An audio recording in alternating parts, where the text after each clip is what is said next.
The cable ABCD supports the loading shown. Determine the maximum tension in the cable and the sag at point B. Yung sag is kapag kinonect nyo yung two supports, no?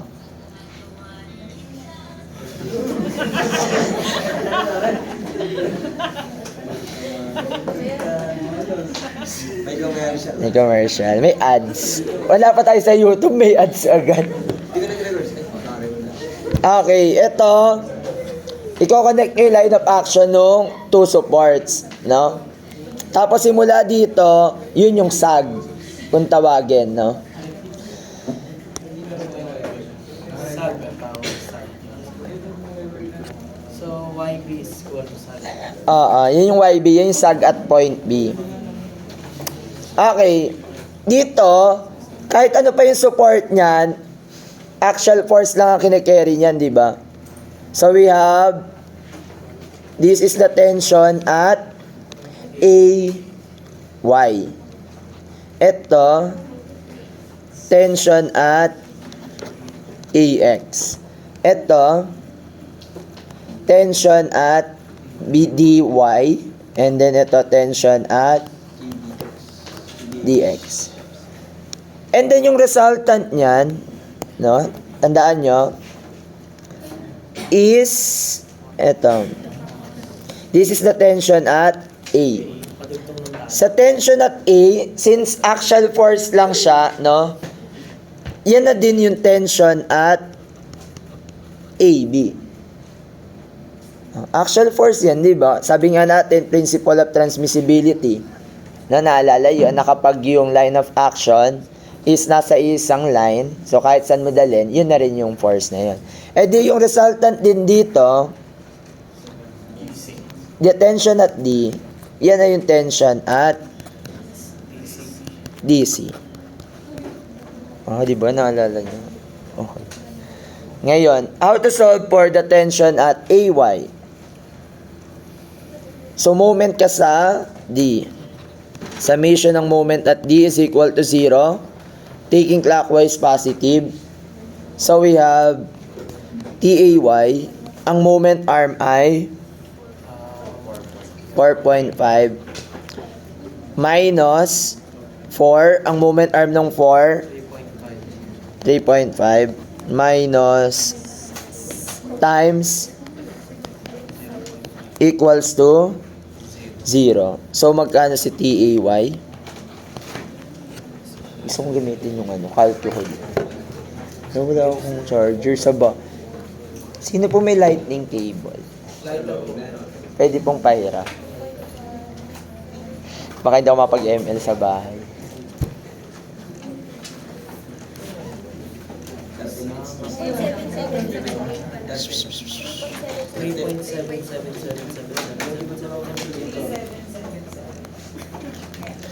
Then next,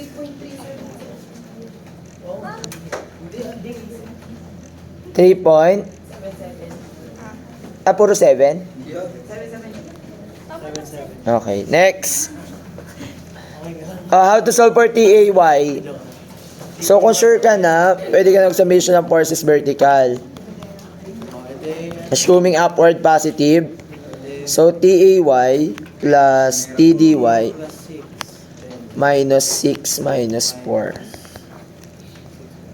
So, magkano si TDY?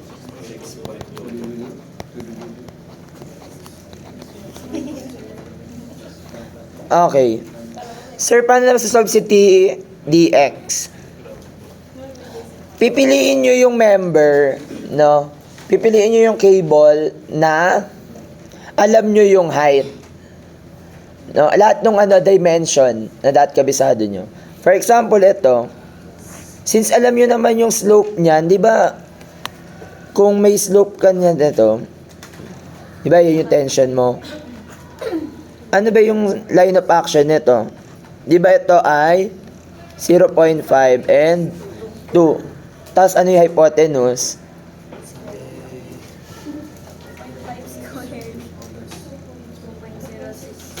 2.06. Pwede rin yon. Pero yung iba, ang ginagawa ay ina-isolate si CD. Isolate.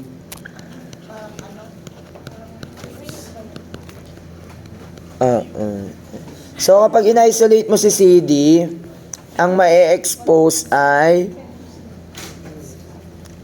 meron kang TDY.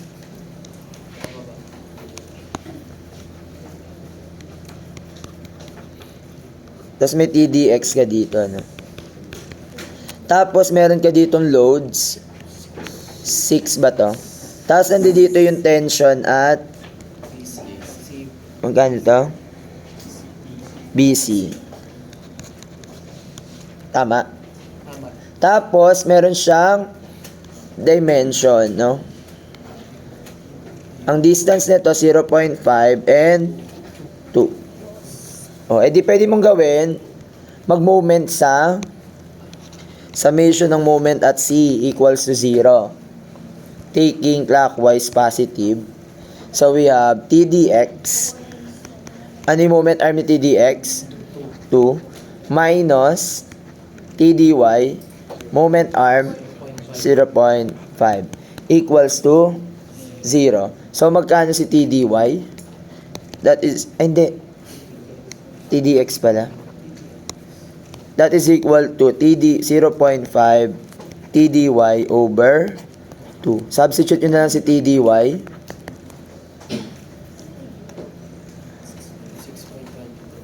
6 point. So 3.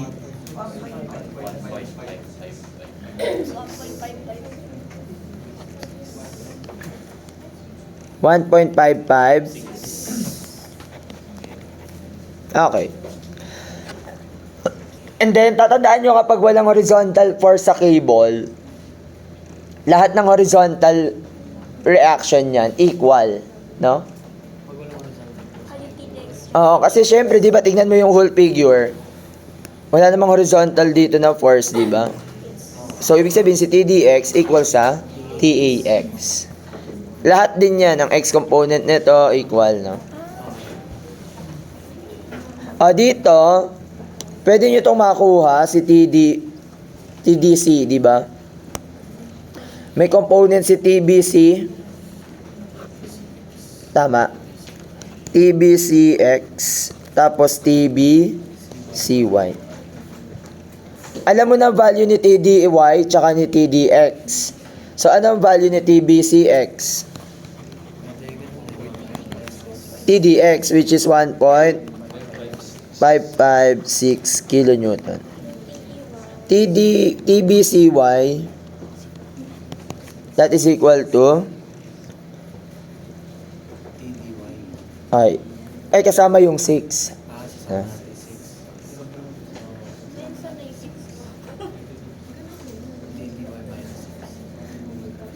Magkano yung TDY? 6.22 minus 0.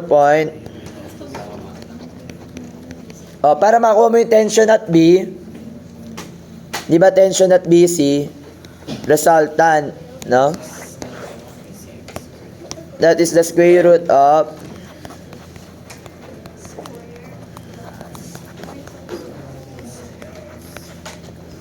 so magkano si TBC? 1.57. Okay, yun yung tension at BC. Ngayon, para ma-solve natin si tension at A, that is equal to the tension at AB. That is the Pythagorean TAY squared plus TAX squared. So, substitute lang natin yung TAY. Magkano yung TAY? That is 3. Ito, equal din to kay TAX. Magkano po si TAB? 3.778 plus squared plus 1.556 squared. 1.4 4.0. And then to solve for the TCD, that is the square root of TD x squared plus. So magkano si TCD? Ito yung TDY. 1 point. Hindi, wait. Hindi Parang. So alin kaya yung maximum tension? Anong member? TCD. Siyempre, kung alin yung mas malapit dun sa mas malaki yung hinihila, mas mataas yung tension dun. O statics lang yan. Maximum tension. Sir, paano ano nangyari dito? No, actually, dito din yun. Pwede rin yun. Di ba, ito yung kanina. Ito si T dx. Tapos ito T dy. So, parang nag-ratio and proportion ka lang. T dy over T dx. That is equal to 2 over 0.5. Parang ito din yun, no? Di ba? Next, how to solve for YB? Si YB, pwede nyo na i-drawing yan, di ba? Ito yung slope natin. AB. Kahit hindi nyo na nga isulat no? Di ba ito ang x mo 1, tapos ito YB, yung slope. This is the tension at A. So, nandito si TAY, tapos nandito si TAX. Ngayon, ratio and proportion lang, YB over 1 is equal to TAY over TAX. So, magkano si YB? Substitute nyo lang si TAY over TAX.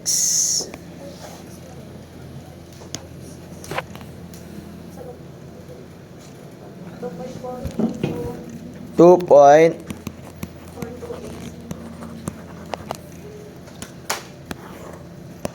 Ayan, ganun lang. Or, paano pagka nalaman nyo na agad yung for example dito sa part na yan, ayan. At joint C, pwede din dyan, na parang magta-trust kayo sa joint C. At joint C. Pwede nyo rin gamitin to. Ang laman mo sa joint C, nandiyan dyan yung load mo na 6 kN. Tapos nandito si tension at BC, CD. Tapos nandito si tension at BC. Ito, may value ka na diba dito ni TCDX? Tama. Tapos may value ka ng TCDY. Parang nag-summation ng forces horizontal. Parang nagjo-joint ka lang, no? Tapos, masasolve mo si TBCX. Tapos may TBCY ka, no? Okay lang? May value ka nito, may value ka niyan. Pwedeng makuha mo na yung angle nito. Di ba pagka sa yung mga force natin, nakuha nyo yung angle nito. Kapag nakuha yung angle niyan, pwede na kayong mag-SOHCAHTOA para makuha yung height nito. Tapos i-add mo na lang sa 2. Diba? Parang pag ganun lang. Parang mas mahirap.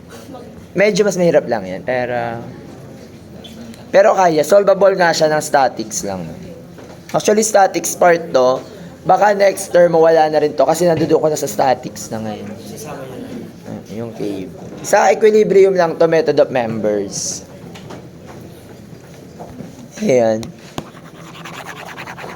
Okay.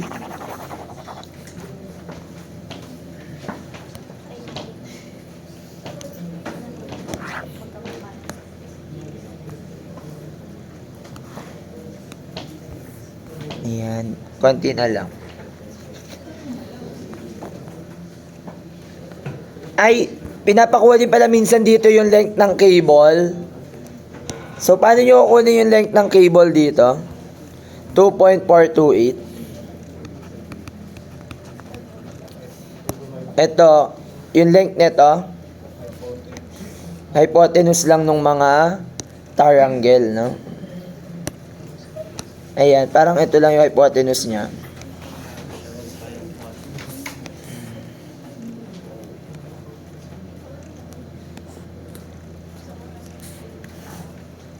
No? Hypotenuse nito, ng triangle na yan, ito, and, ayan. Sa board exam, dalawa, may problem na ganyan. Binisip. Oo, cables. Pagka cables, bonus. Wow. Iba pa kayabang. Siyempre, pagka pumasa na ng board exam, pwede mo na iyaman kasi napasa mo na. Parang kayo, pagka kinausap kayo ng higher year, ay ng lower year, sabihin nyo, Sus, dali-dali. madali-dali na statics, pumasa ako.